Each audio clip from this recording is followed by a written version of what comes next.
Hello, in this video I want to show you how to download and install Firefox browser on XIAOMI 12T.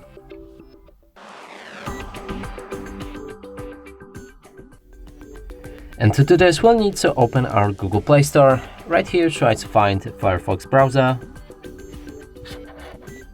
select it and download it.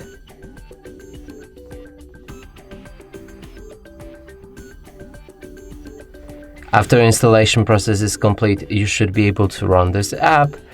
Right here you can customize it by changing the theme, picking a toolbar placement.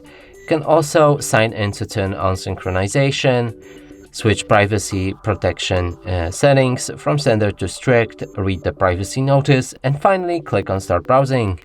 Here open any website, and as you can see it works perfectly. And that's it for this video. Hope you like it. Please consider subscribing to our channel, leave a like and a comment below.